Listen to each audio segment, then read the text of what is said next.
Do you want me to guess this now? Yeah.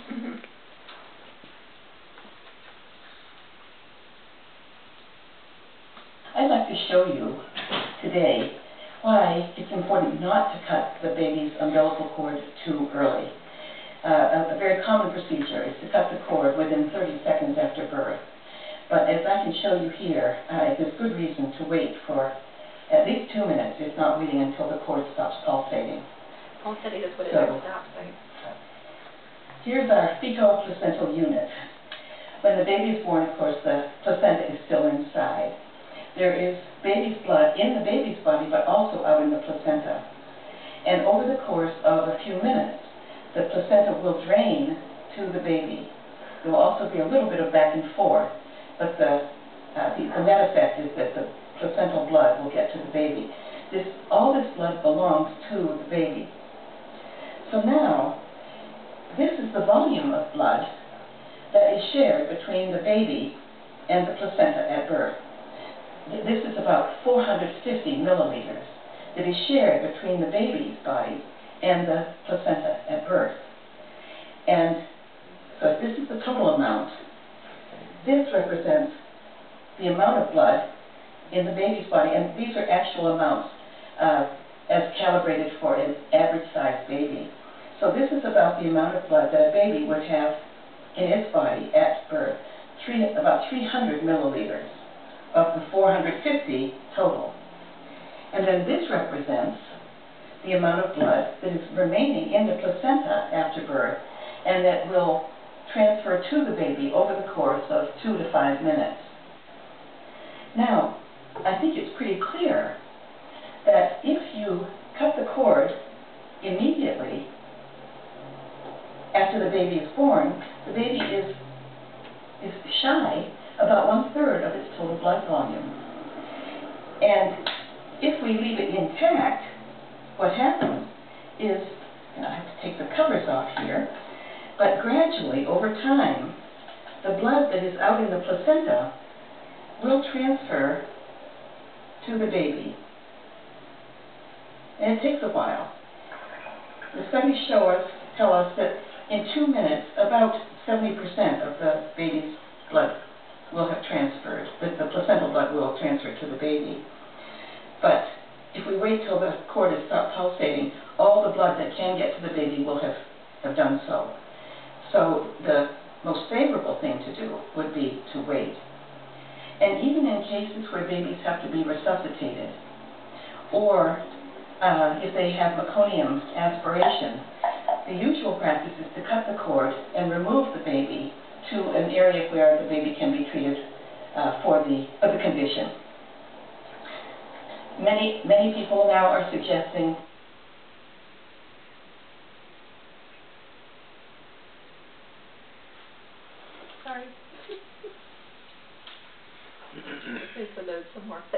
that the cord remain intact even if the baby needs resuscitation, and the resuscitation procedures would take place with the baby next to the mother. Now, the last couple of questions: is there any harm to waiting? And many people have believed for a long time that a baby is more likely to develop jaundice if that component of its blood, that one-third of its blood, gets into its body. The added red blood cells, they believe, will break down and cause so much bilirubin that the baby will develop jaundice. But the studies, especially by Hutton, her systematic review, have shown us that even though bilirubin levels are somewhat higher, they do not reach clinical jaundice levels, even if we leave the cord intact. And the other thing is the big question of how much oxygen the baby actually gets while the cord is still intact. And we do know that babies that if the cord is intact, the baby is continuing to get blood supply from the placenta, there is more time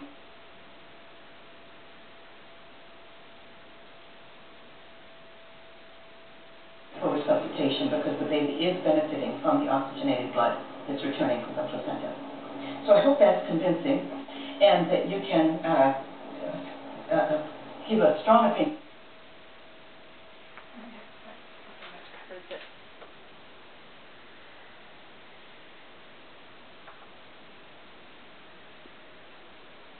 Into your care provider about waiting until the cord stops pulsating, or at least for 2 minutes before clamping and cutting the cord. Thank you.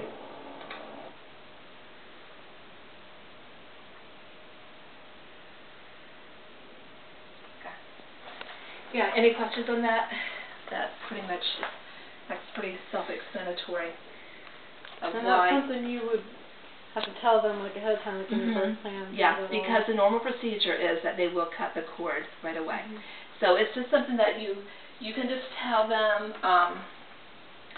or if it's on your birth plan, or I'll be there to remind, to let them know, hey, she wants, she does want to wait till the, that is good, because at that moment everything kind of is like exciting. The baby's just born and everything, and your mind just kind of goes, whoo, like out, like totally not at the moment of what's going on around you. You're so focused on the baby that you kind of sometimes forget what's important to you at that time. And so that is something that it'd be good to like establish that before the baby is born. I mean, you have to establish that before the baby's born. Like, I really want to wait to have the cord cut until it's done pulsating. And there'll be time to, make that clear with them, and they all understand that. It's just the normal procedure. You clamp it and cut it. But when you ask not to, they totally understand, because they have people requesting that. So they understand, and they work. I mean, it's not a hassle. It's not like, where they question you. No. If you would cut the cord, does that blood stay contained in the placenta, or does it come out after you push the placenta out? It stays, well, the cord is cut, and so it does kind of stay in the placenta, because there's nothing that's making it move back and forth anymore. Like the pulsate, the heart is not making it go back and forth, so it does kind of just stay in the placenta. It stays contained in the placenta if you don't. Yeah. Okay. Yeah. Yeah. Yeah. Okay. So we have covered that. Now the next thing, what are necessities for when you bring the baby home? Number one, the car seat, of course, by law. But let's talk about the car seat. That's kind of a topic for me right now, just because of different things that I don't know, kind of things that I'm researching myself right now. A car seat really is a car seat, okay? I mean, let's just think about it. A car seat is a car seat, okay? I just feel like there's too many times in this day and age that if you think about it, a baby is just being transported like not in mommy's arms, not close to mommy or daddy, but okay, just think about like your day, like a day. The baby, okay, on a given day when you go shopping, okay, put the baby in the car seat, you get there, you take the car seat out of the car, you put it in either in the stroller or in the cart that you're shopping in, and you do your shopping. You done shopping, back out to the car again, the car seat goes back in the car, you go home, you take the car seat out of the car into the house, and you get the baby out and maybe put in the swing or whatever. Think about that. Like, how often is the baby actually being held? In this day and age, not so much anymore. They're just carried around. Some people call baby car seats buckets. Like, why are you carrying your baby in a bucket like all day long? Because really, if you stop it, like even the car seat going into the house, you set it on the counter, the baby's just kind of there. So you take it out to feed it, but then it goes back into like maybe the crib, the bassinet, the swing, like all these things that we have. And I am starting to really think that there is some scientific facts showing up in our age. I said I am really curious to know when the car seat, that whole thing started. Like, how many years ago did that actually start? And what is our society showing us today of that? Okay, because on the other hand, let me put it this way, if you do hold your baby a lot, because of course I am a big fan of slings, huge fan of slings, because the baby is where it wants to be. The baby is where it needs to be. When the baby is inside of you for 9 months, once the baby's outside of you, it wants to be next to your heart for that amount of time again, like another 9 months, wants to be next to you. Because as their heartbeats don't beat regularly unless it's next to another human heart. So when it's next, So when you have your baby, and this could be mommy, daddy, I mean, it could be anybody. The baby doesn't really care whose heart is hearing, as long as it's a human heart. But of course it prefers mommy and daddy. But, I mean, there's aunts, uncles, there's, you know, all that kind of stuff too, that totally, the baby's okay. But when it's with you, if you think that, if you're carrying your baby in a sling, okay, the baby is, all these movements that's going on, the baby is with you, and it is walking with you. Okay, let me get this right. When you're walking, it's bouncing up and down, just like it did when it was in the womb. When you bend over, the baby is bending over with you. It's hearing you talk. It's right here at your face. It's hearing you. It gets used to your activities in the day. If you're wearing a sling, it's hardly ever that you'll say when somebody comes in the house, shh, the baby's sleeping. Because in the sling, it just stays sleeping. It gets so accustomed to your routine of the day. You're cleaning or whatever, the vacuum is going, whatever you're doing, it gets so accustomed to all those noises that it doesn't really startle anymore. And so if you think about it, you're wearing your baby, and you're doing all the movements, you're doing whatever you're doing. So the baby is constantly moving. When it's like in the car seat or in the swing or whatever, it just kind of doesn't, like it's not getting its movements. It's just kind of there. It's not doing all the like all the other exercises that it was used to doing even in your tummy. You know, it's not flipping around. It's not any of those kinds of things. So it is actually really, really a good idea to have your baby close. But of course, with a sling, you can have free hands and you can still be doing other things. You're not just confined to just holding the baby, because you do have your hands free. The other thing that I've been noticing, well, back in our day, when I had babies, we were always told to put our babies on their stomachs. Now, you have to put them on their backs. And we're like, okay, why? What is going on? I did find out the reason that one of the reasons, and I'm not even sure if everybody understands this, but I guess one of the reasons that they do have them laying on their backs now is because of the fire-resistant covering that they have on mattresses and blankets. Like, if they're on their stomachs and they slobber or they spit out, it kind of causes, like, fumes to, like, they take on, like, get chemicals into their body easier that way, which is what they have discovered, like, is causing some, like, more of the SIDS and stuff. However, put all that aside, like, I'm still not real sure of that myself, because my babies all slept in their stomachs, and I just know that babies sleep better on their stomachs. But that is one of the things that we do teach and say that, you know, that is one of the reasons that we're saying, okay, the back is a good thing. I mean, but the thing that I've been noticing is all these babies with flat heads. Did you think about that?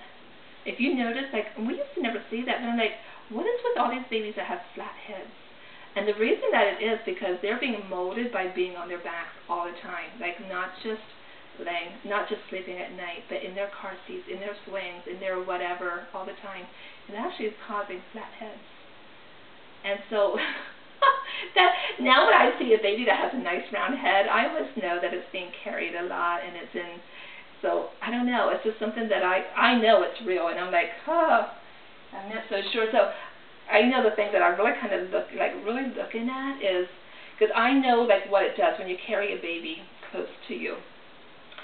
You become very attached. You get to know the baby gets to know you. It's that bonding time. It's the way the daddies can bond with the babies by being, you know, carrying them in slings. It's a great bonding time.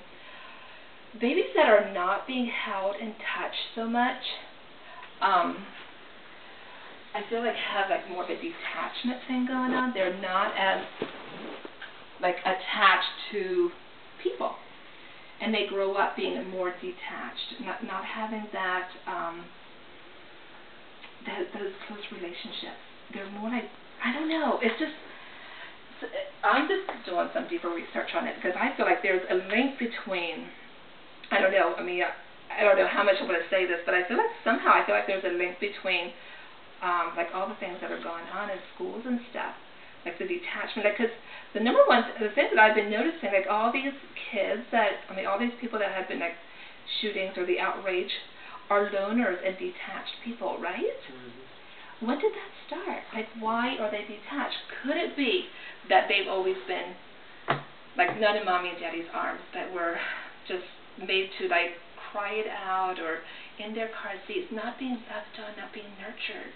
I don't know. This is something that I'm kind of looking into deeper, and I'm saying let's not take that chance in having our kids just be carried in buckets all the time. If I see parents with their car seats, it's not like, I understand, because but let's just be aware that they're not in those things all the time. The more we hold them, the healthier they are, and that gives you some scientific research reasons, things about holding babies closer to you. And of course breastfeeding goes into that too. Okay. What if there was something that you could do too? Okay, I think this is where, some bullet points of what are, you just pay attention, then we'll get to that. If there was things that you could do to decrease ear infections in your baby, decrease intestinal infections and digestive problems, protect them from eczema, food and upper respiratory allergies, decrease trips to the doctor, long-term protections against diabetes 1 and 2, obesity, and autoimmune diseases. What about boosting your child's IQ scores? Increase of 8 to 10 points with breastfeeding could make a significant difference for a challenged child. Increase your child's self-confidence and security. All those things can happen when you breastfeed. Those are the some of the cons. Some of the pros. Sorry, some of the pros of breastfeeding. And the research and scientific stuff, it really is showing that it makes a huge difference. Because the baby, of course, breastfeeding, the milk they're getting exactly what they need. As a baby, it gets exactly when they're first born. Their stomachs are interesting. This big when they're first born. Day one, the size of a marble. So, you know what? Our bodies have designed exactly to fit that, because your body will not be producing milk until the 3rd day. It's getting colostrum, that rich, thick milk, which is called yellow gold. It is so full of everything the baby needs, full of the antibodies to build the baby's immune system and everything it needs. So if you think, is my baby, how is this feeding my baby? Because it's not much. The colostrum is just a little bit. It's really not much. But if you think about it, the stomach is only this big. So the baby is getting what it needs. I don't have to feed it anything else. Because you don't want to put a bunch of water or a bunch of formula into a tiny little stomach like this. So your body is producing exactly what it needs. Day 3, when your milk does come in, the baby's going to be eating more. By that time, this is the size of the baby's stomach. Day 3, that's the size of a ping pong ball at that time. And so, of course, it's getting fed that amount. And again, it has everything in there, in the breast milk, that your baby needs. Everything. You don't have to supplement anything, because it is getting exactly what it needs. All the nutrients it needs for the digestive system, all those things. And then day 10, it's about this size. About the size of that. And so if you ever stop and think if you're worried that you're not producing enough milk, think about it. The baby's stomach really isn't that big, and that you probably are producing enough. As long as you keep eating good, nutritious food, eating enough of food, drinking your water. And of course, if you ever do get to a place where you have questions, there's always people. Ask for help. Don't just, ask for professional help, not just maybe a friend that has had an experience, but breastfeeding didn't go well or something like that, make sure that you have somebody like a leche league in the area, a lactation consultant, all those people, they can hook you up with those, and I can get information for you, like somebody right in your area. Because there is going to be questions that will come up. And we had talked about this yesterday, but a book that I highly recommend is The Womanly Art of Breastfeeding by the Leche League. They're the ones that put that one together. That has probably all the answers that you really need. But then there's times that you really want somebody to maybe help you. Like, okay, when the baby does know how to eat and everything. Sometimes we just like sometimes the moms just aren't real comfortable. But if you're breastfeeding and it's not like if it's hurting you, it could be that the baby doesn't have a proper latch, that it's not sucking the correct way, and that's where sometimes you might need help, just to make sure that the latch is correct, that it's sucking correctly. Because what you want to do, you hold your, I just want to check my notes to make sure that we're not on something here that, okay, I don't want to jump ahead of myself here. Okay. Yeah, let's just go through this next part, because I think there's things that you'll be writing down, the general breastfeeding information. Another thing about breastfeeding is it's always with you. Like, you don't have to prepare bottles. You don't have to prepare when you're going out. You don't have to like think, oh heck, like we're going to be out for 8 hours, so that's going to mean like 4 feedings or something. Like, I need to prepare this much, or and then wonder if it's going to be okay. Like, if it's going to be enough, or is it going to hold over if I don't put it in the fridge? All that kind of stuff. Your milk is always the right temperature. It's right there with you. You don't have to worry about it. Another thing is the cost. It is crazy how much formula costs. Like, it's ridiculous. And so this is nothing. Like, this costs nothing. So across the board, it is the way best. I mean, God just totally designed our bodies to be exactly what we need for our babies. And again, this is what I tell young moms, just the way you trusted your body to just keep building that baby properly. You don't worry every day, like, oh, is the baby doing okay? Like, you just trust your body that it's doing that. Breastfeeding is the exact same way. Just trust your body in knowing that it is doing what it needs to do, that it is producing the right amount of milk. And that goes on for even up to 2 years, that your body keeps producing a different kind of milk for each stage.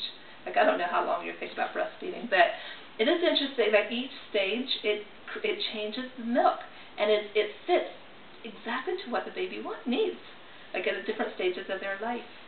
That's why, like, when they're first newborn, like when they're a week old, your milk is different than it was when they were first born. It's because this is now what they need. And then again, when they're like a year old, it keeps changing to fit them. Where formula is just, they get the same thing all the time. And the other really cool thing is that they get different, like, they get what you eat. So they're being like their taste buds are adjusting to different kinds of food. So if you have a big variety of food in your diet, the baby is being introduced to all these different tastes. So they won't be picky eaters like they are if they're on formula. Formula fed babies just have that one taste. So they become much more narrow-minded about their taste buds. Where if you introduce like all these like healthy foods to your baby, most likely they'll love fruits and vegetables when they start eating, because this is what they've been getting all this time. So you're not introducing anything new. Okay, general breastfeeding information, and this is where we're going to be writing some things down.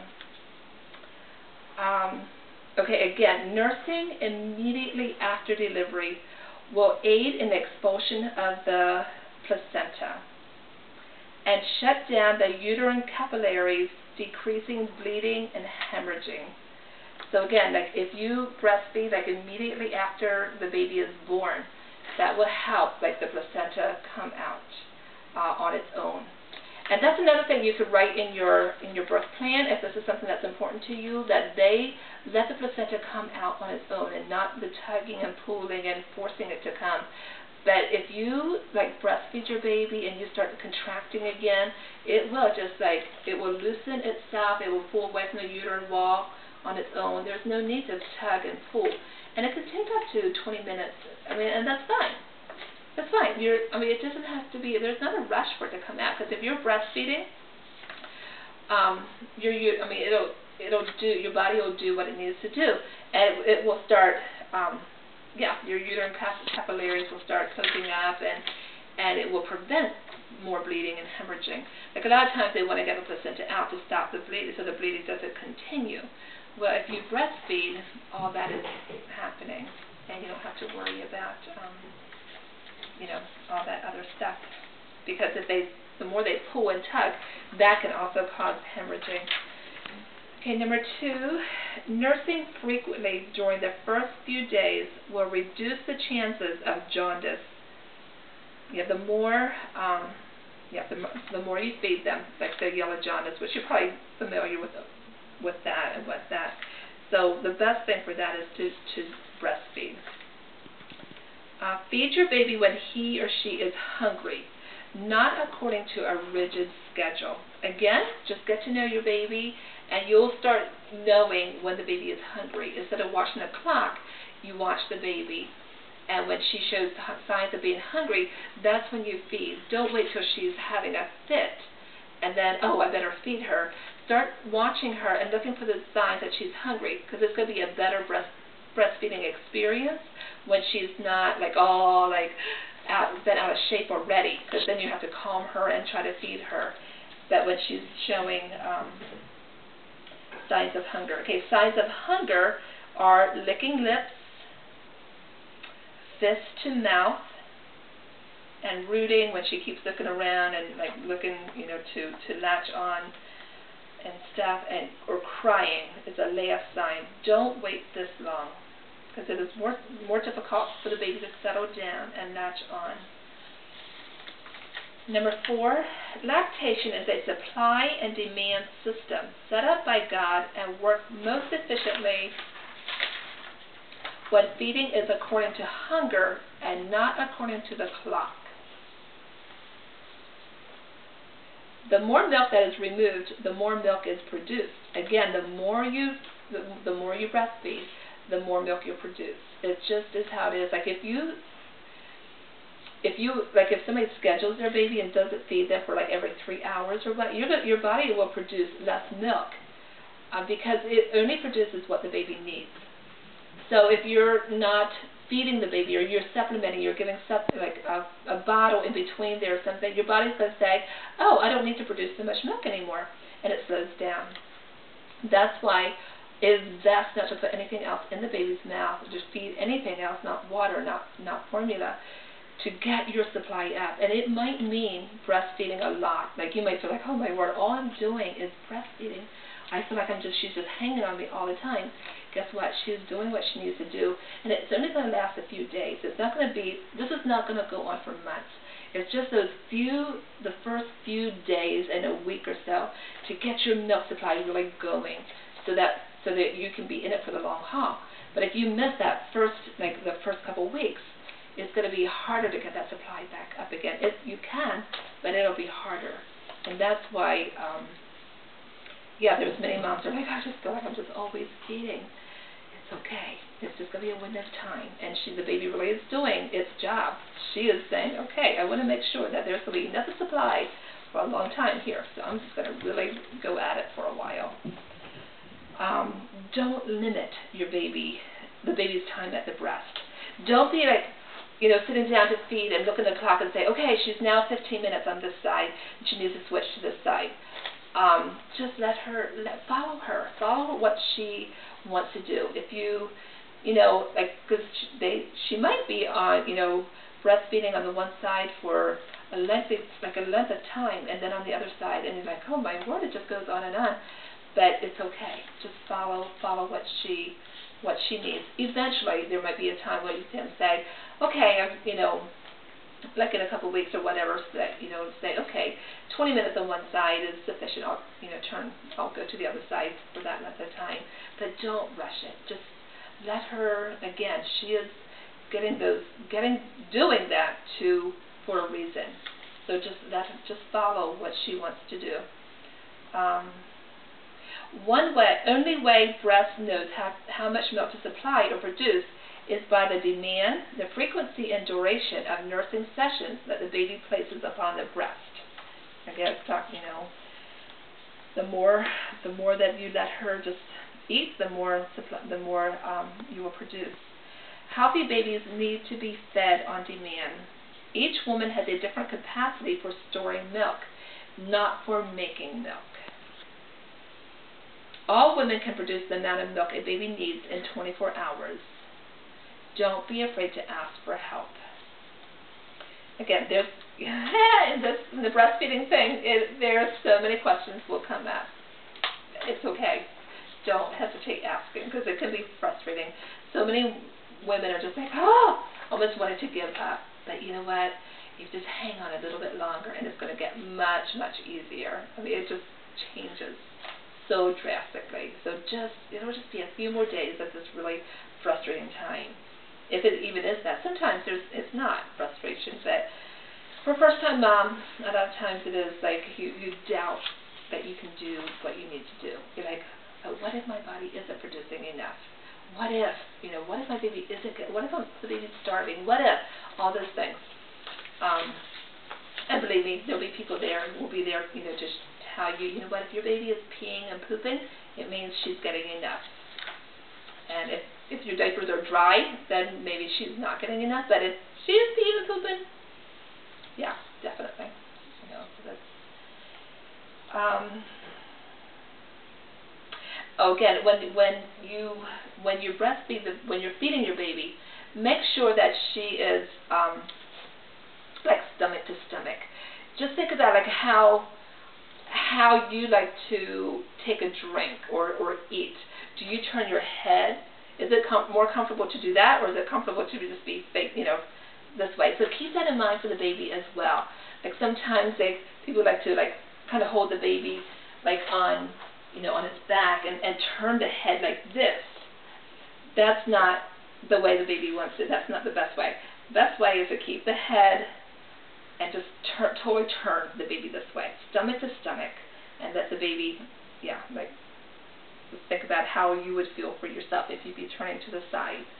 And that's the best, the only way that you want to do that is stomach to stomach. Okay, the second part here, breastfeeding to start out. Your baby knows how to latch on. Oh man, kind of lost track of time there.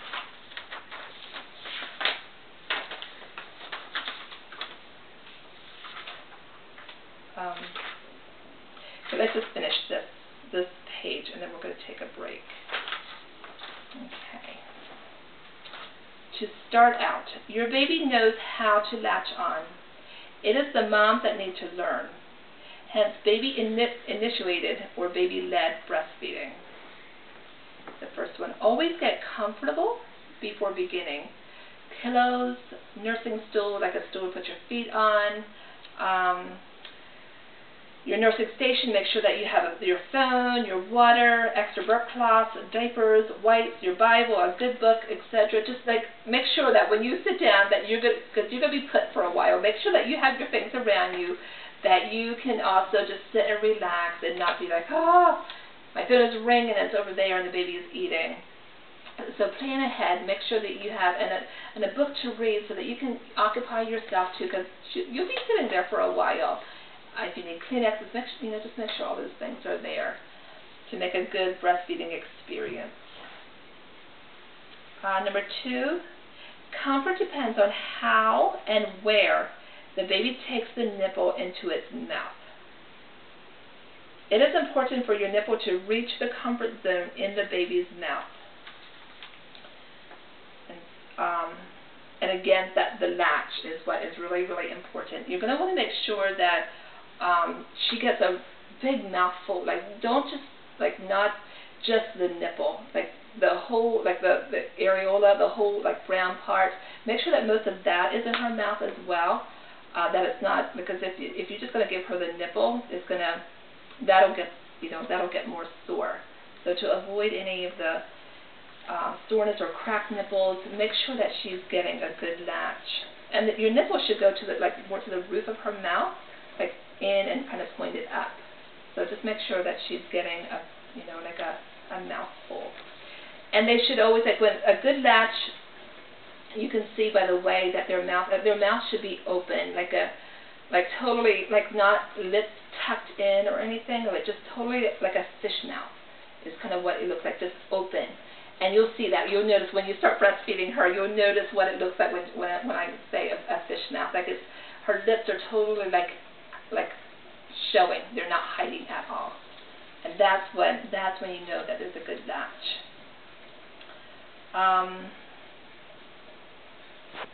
So we were, okay, behind baby's, number 2, yeah, we're on the second one there. I'm just going to read some of these notes here. Behind baby's gums, there's ridges, and then the hard palate. Okay, these are just some bullet points. Okay, let's go to number 3 down here. Begin when baby is alert, calm, and starting to feel hungry by triggering baby's natural feeding instincts. Work with what your baby already knows. Again, make sure that she's alert and calm. It's going to be your best experience at that time. Number 4, hold your baby close, tummy to tummy. And then place your baby's bottom in the bend of your arm. And then again, there's also there's a football hold. There's different positions that you can use. Some moms, especially the first days, like to the football hold. They have their baby like out this way, like turn, like, and then more like that instead of laying across your stomach. There's different ways that you can experiment and see which way has the best. You get the best experience.